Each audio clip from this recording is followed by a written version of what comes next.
Hey, political enthusiasts! Are you ready for a ride through the twists and turns of American politics? United States Today, we're diving into the buzzing question on everyone's mind: who will Donald Trump pick as his vice president? Is it going to be a familiar face from his first term, or will we see a new ally rise? We've got theories, insights, and some wildcards you might not have considered. So, hit that subscribe button, ring the bell for notifications, and let's get into the heart of political strategy. Buckle up, this is going to be intriguing.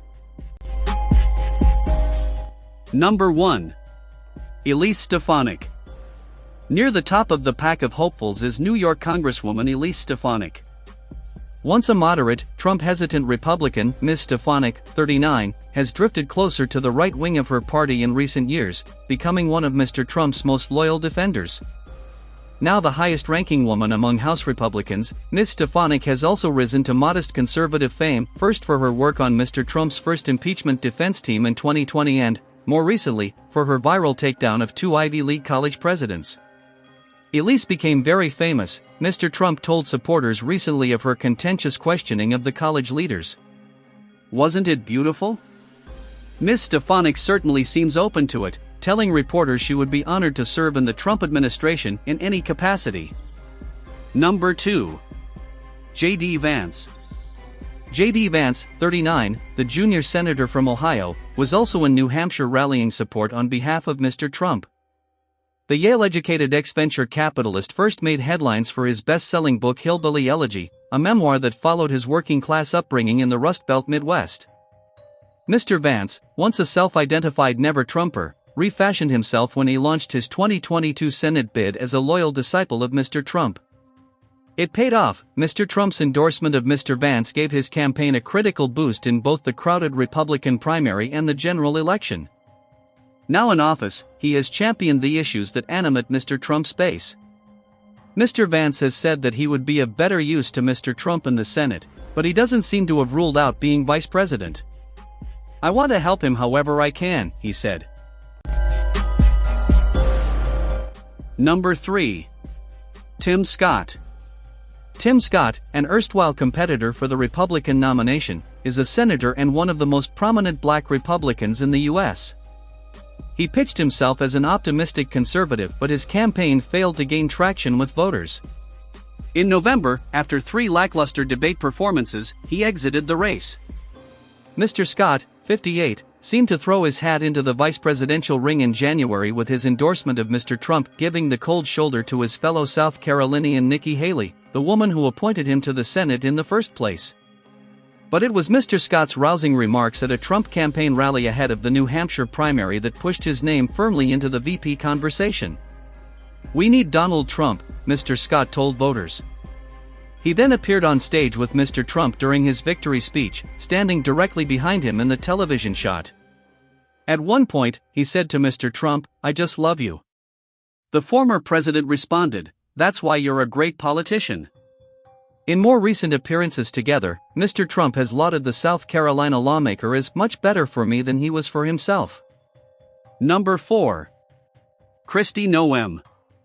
A South Dakotan who dropped out of college to run the family farm, Kristi Noem served as her state's lone member in the House of Representatives for 8 years and was elected its first female governor in 2018. The position has helped Ms. Noem elevate her national profile in conservative circles, especially when she flouted mask mandates and other restrictions during the pandemic era. Salacious reports of a longtime extramarital affair with former Trump campaign manager Corey Lewandowski have threatened to derail the 52-year-old's ambitions. But Ms. Noem has held a cozy relationship with Mr. Trump, who she says is confident in who he is, and he confirmed to Fox News that her name is on his shortlist. Number 5. Katie Britt. The first-term senator from Alabama appeared to audition for vice president in giving the Republican response to President Joe Biden's State of the Union this year. While the speech delivered from her kitchen drew criticism even from conservatives, Mr. Trump was reported to have been happy with her address, where she spoke about immigration and economics. Since her arrival in Washington, D.C., Ms. Britt has taken a position on the powerful Senate Appropriations Committee and worked as a key fundraiser for more senior colleagues. Among Democrats, she has won some approval by working on a bipartisan bill prohibiting children under 13 from using social media and visiting John Fetterman when the Pennsylvania senator checked into hospital to seek treatment for depression. She is not a natural ally for Mr. Trump, though. She was the last member of Alabama's congressional delegation to endorse the 77-year-old in December, and observers note that her political views have been more temperate than his. Number 6. Senator Marco Rubio. One of the biggest surprises on the rumored list is the Florida senator Mr. Trump derisively dubbed Little Marco during the 2016 presidential campaign. In the primaries that year, Senator Rubio had joked about Mr. Trump having small hands, which stoked Mr. Trump's ire. But since that election, the two men worked together and Mr. Rubio endorsed Mr. Trump early on in this primary season. The son of Cuban immigrants, he could help win over the Latino vote, and with his history in the party he could solidify the support of mainstream Republicans. There is an obstacle to him being picked: his home address. Under the U.S. Constitution, a vice presidential candidate cannot reside in the same state as the presidential candidate. Both men live in Florida. Number 7. Byron Donalds. Byron Donalds, 45, is another fresh face on the national scene and one who has helped raise the profile of black conservatism.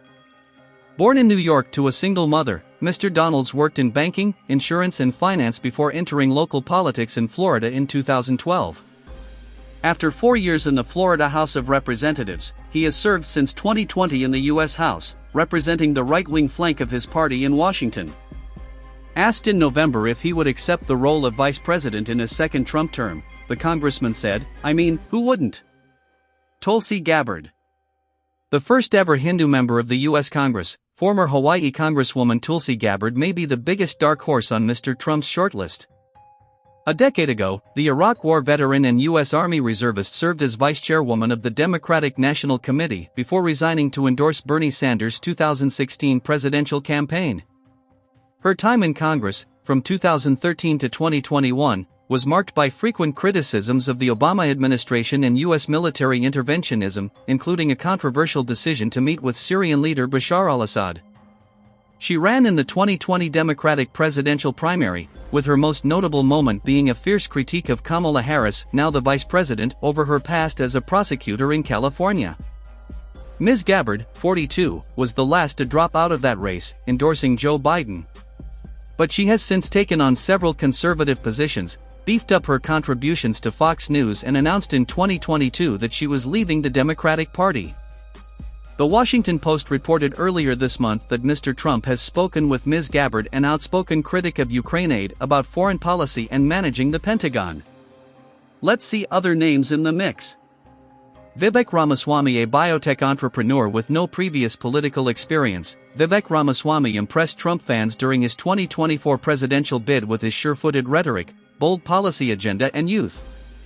When dropping out of the primaries, Mr. Ramaswamy gave his full backing to Mr. Trump and was seen as a vice presidential contender, but recently the former president has indicated that he has been scratched from the list of potential running mates. Nikki Haley. Several of Mr. Trump's allies have suggested that a presidential ticket that includes his former UN ambassador could help him win over the suburban female voters uncomfortable with voting for him. But Ms. Haley's decision to remain in the primary despite losing every contest has visibly irked Mr. Trump in recent weeks.